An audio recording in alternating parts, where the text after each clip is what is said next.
Avis vascular centre మన దేశంలోనే the best varicose vein hospital.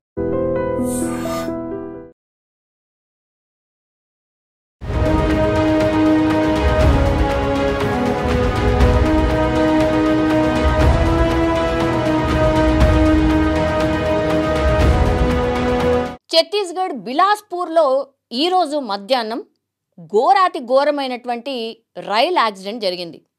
ఏదో ఒక యాక్సిడెంట్ ప్రపంచంలో ఎక్కడో చోట జరుగుతూనే ఉంటుంది, కానీ ఇండియాలో దట్టు తెలుగు రాష్ట్రాల్లో ఈ మధ్య కాలంలో చాలా పెద్ద ఎత్తున యాక్సిడెంట్లు జరుగుతున్నాయి. అది ఎయిర్వేస్ అనుకోండి, రైల్వేస్ అనుకోండి, లేకపోతే రోడ్వేస్ అనుకోండి, ఏది కూడా వదలకుండా ఎక్కడో చోట ఇట్లాంటి ఇన్సిడెంట్స్ జరుగుతూనే ఉన్నాయి. ఇప్పుడు ఛత్తీస్గఢ్లో మీరు చూడండి ఎంత భయానకమైనటువంటి సిచ్యువేషన్లో ఈ ట్రైన్స్ మనకు కనిపిస్తున్నాయి. ఒకవైపేమో గూడ్స్కి సంబంధించిన ట్రైన్ సేమ్ ట్రాక్ మీద ఉంటుంది, ఇంకోటేమో ప్యాసింజర్ రైల్ ఏదైతే ఉందో అది కూడా సేమ్ ట్రాక్ మీద ఉంది. ఇప్పుడు గూడ్స్ ట్రైన్ ఏదైతే ఉంటుందో దాంట్లో అన్నీ కూడా వస్తువులు ఉంటాయి, పెద్ద పెద్ద ఏమంటారు చాలా బరువు ఉంటుంది కాబట్టి దానికి ఏమీ కాలేదు. ఒకవేళ ఎంత ఫాస్ట్గా వచ్చి రైల్ని ఢీ కొట్టినా సరే గూడ్స్ ట్రైన్కి ఏమీ కాదు. పడితే గిడితే ఇట్లా పక్కకి ఇట్లా జస్ట్ ఇట్లా అవుతుందేమో, లేకపోతే అది కూడా ఈ ఇన్సిడెంట్లో చూడండి అసలు గూడ్స్ ట్రైన్ ఆర్ గూడ్స్ బోగీలు ఇంత కూడా చెక్కు చెదరలేదు. వెనక నుంచి వచ్చిన ప్యాసింజర్ రైల్ మరి ఎంత ఫాస్ట్ ఉన్నదో నాకైతే అర్థం కాలే, కానీ ఈ విజువల్ ఒకసారి చూడండి. ఏకదమ్ ఆ ఫస్ట్ బోగి ఏదైతే ఉంటుందో పూర్తిగా గూడ్స్కి సంబంధించిన బోగి మీద అట్లా పైకి ఆల్మోస్ట్ పైనుంది, ఫస్ట్ బోగి పైనుండిపోయింది. దీంతో ఏమైపోయింది పాపం ప్యాసింజర్లు వాళ్ళు కూడా ఎక్స్పెక్ట్ చేయరు కదా, ఒక్కసారిగా ఢీ కొట్టంగానే ఈ ఫస్ట్ బోగి పోయి ఆ గూడ్స్ బోగి మీద ఆగింది. అందులో ఆ ఫస్ట్ బోగిలో ఉన్నటువంటి వాళ్ళు పాపం తీవ్ర గాయాలైనటువంటి వాళ్ళు చాలామంది, హాహాకారాలు చేసిండ్రు చాలామంది. అందులో స్పాట్గా బయటికి తీసేసరికి 6 చనిపోయినరు, మిగతా 25 మందికి తీవ్ర గాయాలైనాయి, దగ్గరలో ఉన్నటువంటి హాస్పిటల్కి తీసుకుపోయినరు.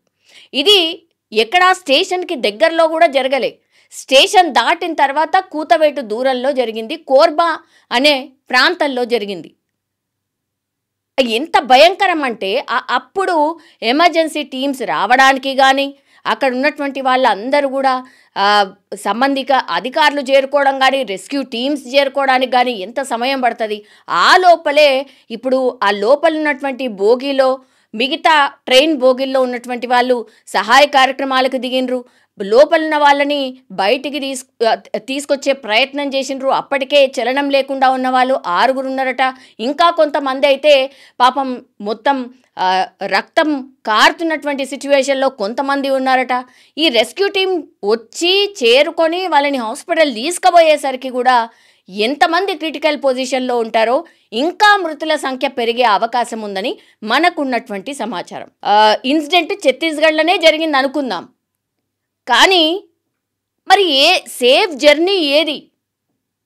ప్రయాణికులు ప్రజలు అడుగుతుంది అదే.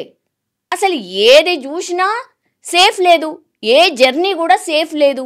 ఇట్లా ఎంతకాలం మరి ప్రయాణికులు ఆర్ ప్రయాణం బంద్ చేసి ఇంట్లోనే కూర్చోవన్నా ఏంది? దీనికి సొల్యూషన్ ఏంది? ఇప్పుడు స్పష్టంగా ఒకటి రైల్వే ఎక్స్పర్ట్స్ ఏం చెప్తున్నారు అంటే డెఫినెట్లీ ఈ సిగ్నలింగ్కి సంబంధించిన వ్యవస్థలోనే ఏదో లోపం జరిగింది. గూడ్స్ ట్రైన్ అదే ట్రాక్ మీద ఉన్నది, అట్లాగే ఇప్పుడు ప్యాసింజర్ ట్రైన్ కూడా సేమ్ ట్రాక్ మీద వెళ్తోంది. ఇదే మేజర్ రీజన్ అని ఒకటి. టెక్నికల్ ఇష్యూ ఏమన్నా వచ్చి ఉండొచ్చు, ఎవరైతే ఈ ట్రైన్కి సంబంధించిన పైలట్ ఉంటారో ఆయన గమనించకుండా రెడ్ సిగ్నల్ని గమనించకుండా ముందుకు వెళ్ళిపోయిండు, దీంతో ఈ యాక్సిడెంట్ జరుగుంటుంది అని ఈ రెండో సమాచారం కూడా. మరి పైలట్ పరిస్థితి ఎట్లా ఉంది అనేది ఏంటి అనేది కూడా మనకి ఇంకా ఇన్ఫర్మేషన్ అయితే రాలేదు, కానీ పూర్తిగా ఆ పైలట్ ఉన్నటువంటి ఈ బోగి ఏదైతే ఉన్నదో పూర్తిగా ఇట్లా పైనకే ఉంది, ఆల్మోస్ట్ పైనకు వెళ్ళిపోయింది. అందులో ఉన్న చాలామంది కూడా తీవ్ర గాయాల పాలైపోయినరు, వాళ్ళని హాస్పిటల్కి తరలించారు. అక్కడ పూర్తిగా ఒక భయానకమైన బీభత్సమైన వాతావరణం. మిగతా బోగీలందరూ చూసిన వాళ్ళు అమ్మ మాకైతే ఏం కాలే అనుకుంటారు, కానీ రేపు తెల్లవారి ఇది జరగదు అని ఎవరు కూడా అట్లా అనుకునే సిచ్యువేషన్లో ఉండరు. అందులో మేము లేము అమ్మ మేము బతికిపోయినాం అనుకుంటారు, కానీ రేపు తెల్లవారి అసలు ట్రైన్ జర్నీ చేయగలుగుతారా? వాళ్ళకంత ధైర్యం ఉంటుందా? ఇది మనం ఆలోచించాలి. సో ఏ జర్నీ చూసినా సేఫ్ లేదు, ఇదొక్కటి మాత్రం ప్రజలు మాట్లాడుకుంటున్నటువంటి situation. Train journey safest journey అని చాలామంది అంటూ ఉంటారు. కొంచెం ఫెసిలిటీస్, ఫ్యామిలీస్ ఎక్కువ, పిల్లలతో ఎక్కువ అందులోనే ప్రిఫర్ చేస్తారు జర్నీకి కూడా. నో డౌట్ నిజంగానే అట్లనే కంఫర్ట్ కూడా ఉంటుంది. కానీ ఇట్లా ఇన్సిడెంట్స్ జరిగినప్పుడు మాత్రం భయం వేస్తుంది. ఈ మధ్య కాలంలో చూస్తే పెరిగిపోయినాయి ఇట్లాంటి ఇన్సిడెంట్స్. ఇప్పుడు రైల్వే అధికారులు వచ్చిర్రు, ఒక నివేదిక తయారు చేస్తారు, ఇట్లా కాకుండా చూసుకుంటామంటారు, అంతే. తర్వాత కాకుండా ఉంటుందా? మళ్ళా నెలలో 2 నెలలో 3 నెలలో ఆ తర్వాతనైతే ఎక్కడో చోట జరుగుతూనే ఉంటుంది కదా. కొన్ని ఈ ట్రైన్ ఇన్సిడెంట్స్ కూడా ఎంత భయానకమో, అసలు బోగీలు మొత్తం పట్టాలు తప్పించి అల్లకల్లోలం ఉంటుంది. సో ఇట్లాంటివి జరగకుండా ఉండాలి అని అంటే టెక్నికల్లీ అట్లాగే మ్యాన్ పవర్ని కూడా పర్ఫెక్ట్గా ట్రైన్ అయి ఉండాలి. దెన్ ఇట్లా సిగ్నలింగ్ వ్యవస్థ మీద ఆధారపడి ఏవైతే ఈ జర్నీస్ ఉంటాయో వెరీ కీన్ ప్రతి దాన్ని కూడా కీన్గా అబ్జర్వ్ చేస్తూ వెళ్ళాల్సిందే.